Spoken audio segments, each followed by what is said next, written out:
Let us begin to experience the state of things on the earth the way it is in heaven.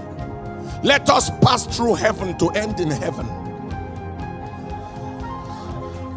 Do you understand what I'm talking about? Let us pass through heaven to end in heaven.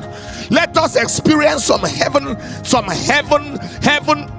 dimension of operation. Let's experience some heaven here before we end in heaven, so that when we read there, we are not total strangers to the manifestations of what is happening there. Is God speaking to somebody here? You are not designed to pass through hell to end in heaven. And I take authority over every hellish existence, every hellish operation. I declare it arrested right now. If you are saying amen, shout the loudest amen. If you are saying amen, shout the loudest amen. If you are saying amen, shout the believers amen. Very, very quickly, what you must understand, if that was all I came to tell you, is that you are a kingdom person, not an earthly person.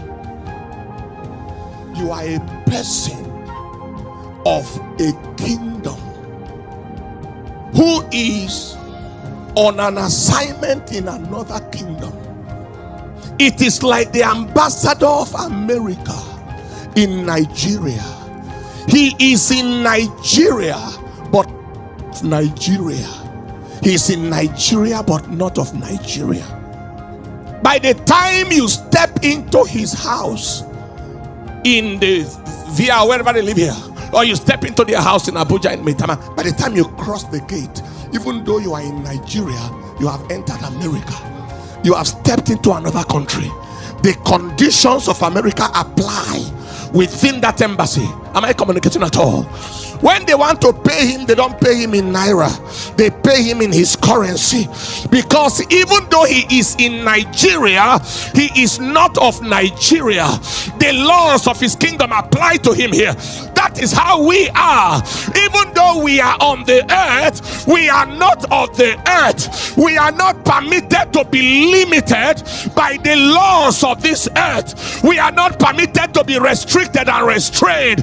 We are of another kingdom, and we have a temporary assignment in this kingdom. I want your mind to be revolutionized.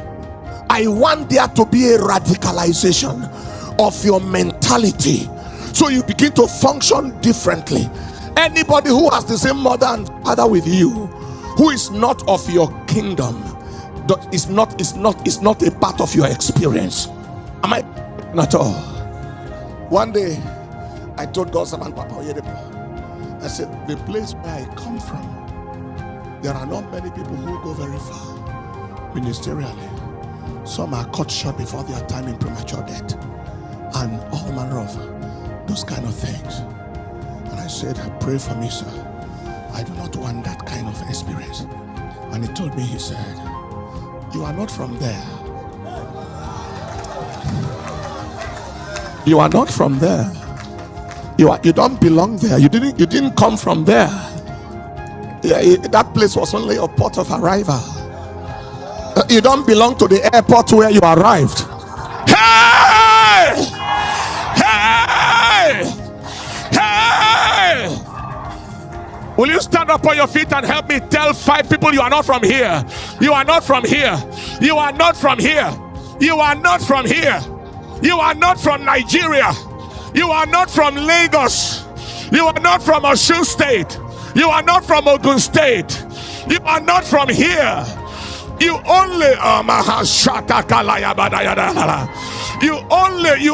only assembled here. Somebody shout the loudest amen.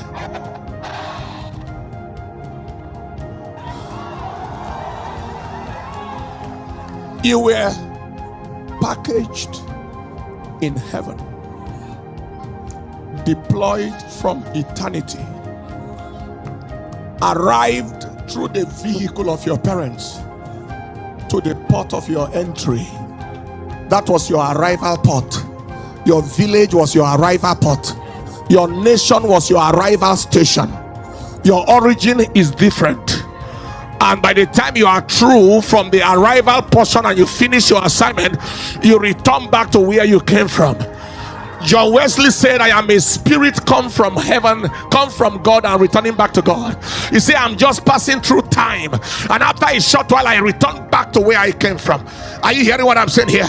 If you understand what I'm saying, you won't allow any of the forces of this earth or this kingdom to hold you down, to tie you down, to limit your destiny. You will function with a different kind of mindset. That is why when Christians want to live like unbelievers, it's an abomination. When you want to do business like they do business, it's an abomination. It's strange. It's a strangeness, a misunderstanding of your identity. It's an abomination of existence. You don't belong here. Is God speaking to somebody here? Look at your neighbor and say, I'm a kingdom person. Now, take your seat and let us go. Now, as a kingdom person, there are 4 or 5 things that must go with kingdom people in order for them to establish the kingdom. Number 1, kingdom principles. Kingdom people are made from kingdom principles. Kingdom principles. Kingdom principles. Deuteronomy chapter 28 and in verse 2 and in verse 1 all the way to verse 2, he said, and it shall come to pass, if thou shalt hearken diligently unto the voice of the Lord thy God, to observe and to do all his commandments which I command thee this day, that the Lord thy God will set thee on high above all the nations of the earth. You are from somewhere else. And all these blessings shall come on thee and overtake thee, if thou shalt hearken unto the voice of the Lord your God. So the kingdom has principles, it has laws, it has rules that govern the kingdom. You don't go to America and you see many people who drive in Nigeria, they don't pass driving test there. Do you understand what I'm talking about? One Canadian came to Nigeria some time back in Abuja, and the driver was carrying him. And by the time he saw the driver, he told him, he said, if you are in Canada, you are in jail right now.